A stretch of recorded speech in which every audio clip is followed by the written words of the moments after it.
Vijay sir அவருக்கு வந்து பயங்கர ஓப்பனிங் இருக்கு, கார்த்தி சார் அவருக்கு ஓப்பனிங் இருக்கு, ரஜினி சார் அந்த மாதிரி இருக்கவங்களுக்கு அனுபவம் பெற்றுக்கிட்டு வந்திருக்கணும்.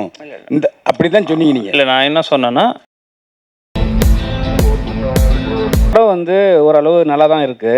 ஆனால் நீங்கள் ஸ்டேஜில் பேசும்போது ஒரு கான்ஃபிடென்ட்டே இல்லாத மாதிரி பேசுகிறீங்க. ஏன் அந்த டைட்டில் கூட ஒரு கான்ஃபிடென்ட் இல்லாமல் வந்து சும்மா வச்சுருக்கோம், சும்மா போயிருக்கோம்னு சொல்லிட்டு ஒரு விஷயம் போயிட்டு பேசுனீங்க.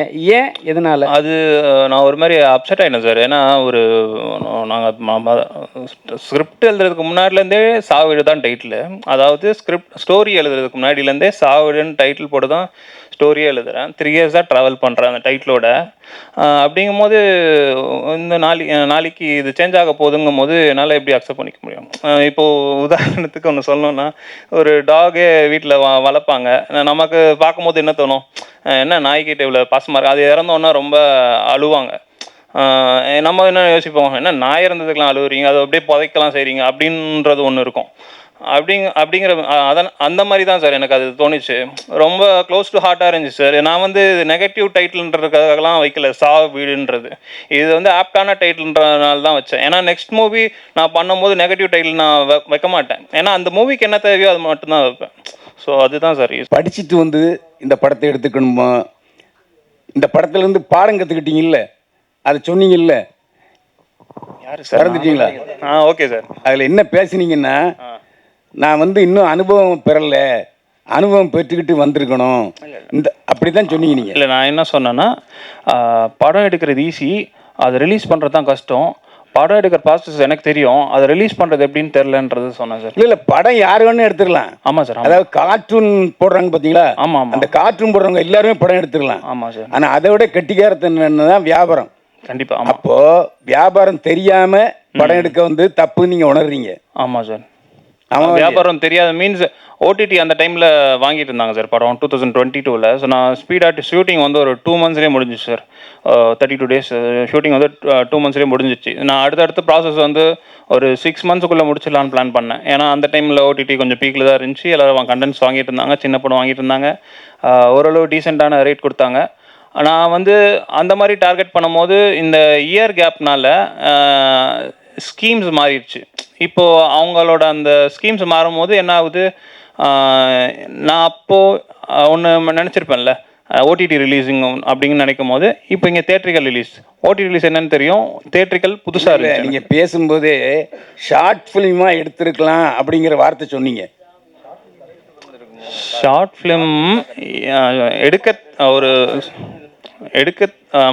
ஒரு விஷயம் ட்ரை பண்ணுறோன்னா டைரெக்டாக சினிமாவை ட்ரை பண்ணக்கூடாது, ஃபியூச்சர் ஃபிலிமாக ட்ரை பண்ணக்கூடாது தான் சொல்கிறேன். ஆனால் வந்து நீ பாடம் கற்றுக்கிட்டீங்க, நம்ம இதை வந்து ஷார்ட் ஃபிலிமாக எடுத்துட்டு அதுக்கப்புறமா படமாக எடுத்துருந்தா சரியாக இருந்திருக்கும். இல்லை சார், நான் 6 ஷார்ட் ஃபிலிம் எடுத்துட்டேன். அப்படி சொல்ல என்னென்னா, நான் என்ன சொல்ல நினச்சேன்றதை சொல்லிடுறேன். மேபி உங்களுக்கு கன்வே ஆனது அப்படி ஆயிருந்துருக்கலாம்.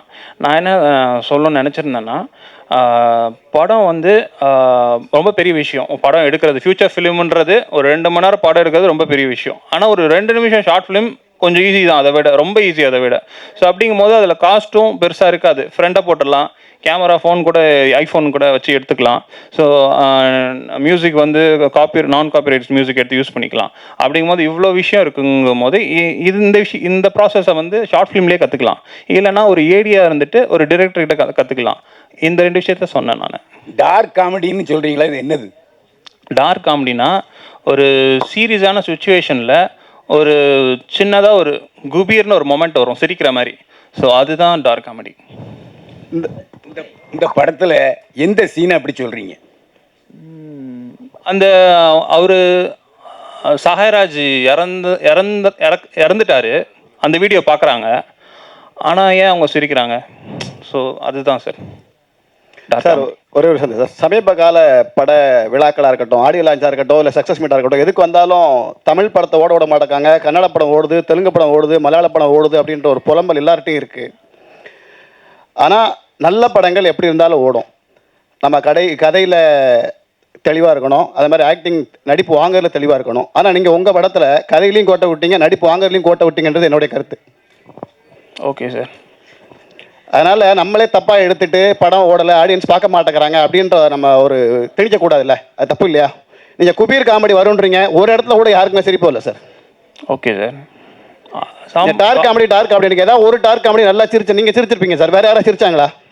நாங்கள் இந்த ஷோ போடும்போது எல்லாம் சிரிச்சாங்க சார். ப்ரீமியர் போடும்போது எல்லாம் நிறைய பேர் சிரிச்சாங்க சார். காமெடின்றது வந்து சப்ஜெக்டிவ். இங்கே இருக்கவங்களுக்கு அது ஒர்க் ஆகலை, வேறு யாருக்காவது அது ஒர்க் ஆகலாம், அவ்வளோதான் சார் மேட்ரு.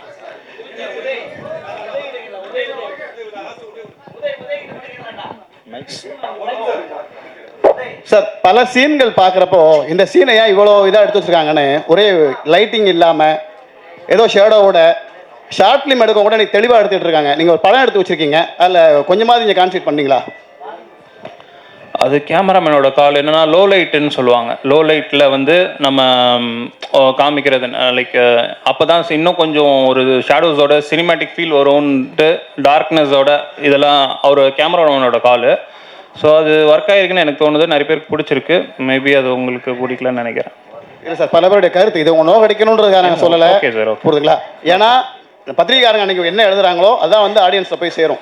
கண்டிப்பாக. இன்னைக்கு பத்திரிகையாரன் எங்களாலே வந்து ஒரு சீனை வந்து ரசிக்க முடியல, சிரிக்க முடியல, அப்படி இருக்கும்போது ஆடியன்ஸ் எப்படி சார் ஏற்றுப்பாங்க? அதுதான் எங்களுடைய கேள்வி. அதுதான் சார், இப்போது ஒருத்தருக்கு ஒரு கருத்து இருக்கும் சார். ஆடியன்ஸ்க்கு ஒன்று யோசிப்பாங்க, ஆடியன்ஸ்லேயே நிறைய இருக்காங்க, ஒருத்தருக்கு ஒன்று தோணும். அந்த மாதிரி தான் சார். உதய் மாஸ்டர் விஜய் கூட பண்ணீங்க, கார்த்திக் சார் கைதி பண்றீங்க, அப்பெல்லாம் வந்து உதய்டா அப்படின்னு சொல்றாங்க எல்லாருமே. பட் ஹீரோ வரும்போது ஏன் அத மக்கள் ரெஸ்பான்ஸ் பண்ண மாட்டாங்க? உங்களுக்கு என்ன காரணம்? எந்த எக்ஸ்பெக்ட் பண்ணலன்னு சின்ன வயசுல இருந்து வரீங்க. ஆமாண்ணே. சோ உங்களுக்கு நடிப்புன்றது எல்லாமே தெரியும். ஆமாண்ணே. பெரிய படங்கள்ல மட்டும் நடிக்கும் போது உதய் அப்படின்னு தனியா தெரிய ஆரம்பிக்குது. ஆமாண்ணே. பட் இப்ப சாவின்னு வருது இல்ல, இந்த படங்கள் வந்து சின்ன படங்கள் அப்படின்னு சொல்லி ஸ்டாப் ஆயிடுது. இதுக்கு மக்கள் வருவாங்களா? அதுக்கான அங்கீகாரம் உங்களுக்கு கிடைக்குதா? அதுக்காக தான் நான் உங்ககிட்ட வந்திருக்கோம். இப்ப பெரிய படம்னா ஆப்வியஸா விஜய் சார் அவருக்கு வந்து பயங்கர ஓப்பனிங் இருக்கு, கார்த்திக் சார் அவருக்கு ஓப்பனிங் இருக்கு, ரஜினி சார் அந்த மாதிரி இருக்கவங்களுக்கு ஆடியன்ஸ் தேட்டருக்கு தானா வந்துருவாங்க, தேட்டர்ஸ் நிறைய கொடுப்பாங்க, ஷோஸ் எக்ஸ்ட்ரா நிறைய போடுவாங்க. ஆனா எங்க மாதிரி ஃப்ரெஷரா வரவங்களுக்கு தேட்டர்ஸே கிடைக்கிறது ரொம்ப கஷ்டம். அதுவும் ஷோஸ் கொடுத்தாங்கன்னா மார்னிங் 11 o'clock கொடுப்பாங்க. எல்லாம் இப்பெல்லாம் தூங்கி ஏந்திரிக்கிறதே 10 மணி 10:30 மணி தான் ஏந்திரிக்கிறாங்க. 11 o'clock ஷோக்கு யார் போவாங்க? ஏதாவது காலேஜ் கட் அடிச்சுட்டு வரவங்க, யாராவது ஏதாவது பிடிக்காத படத்துக்கு அந்த மாதிரி தான் போய் தான் வருவாங்க. அதனால தான் உங்ககிட்ட வந்திருக்கோம். நீங்க இதை எப்படி ப்ரொமோட் பண்ணி அவங்க கிட்ட சேர்க்குறீங்களோ. இப்போனா பிரசன்ட் மீடியாவுக்கு நிறைய இது இருக்கு. அவங்க சொல்றாங்கன்னா ஆமாப்பா இந்த படம் நல்லா இருக்கு, இவங்க சொல்றாங்கல்ல, இவங்க ரிவ்யூ பார்த்து போறவங்க, நீங்க எழுதுறத பார்த்து போறவங்களாம் நிறைய பேர் இன்னுமே இருக்காங்க. அதுக்காக தான் உங்ககிட்ட வரும். எங்களை மாதிரி சின்ன டீமை சப்போர்ட் பண்ணுங்கன்றதுக்காக தான் உங்ககிட்ட வேண்டி விரும்பி கேட்டுக்கிறோன்னே.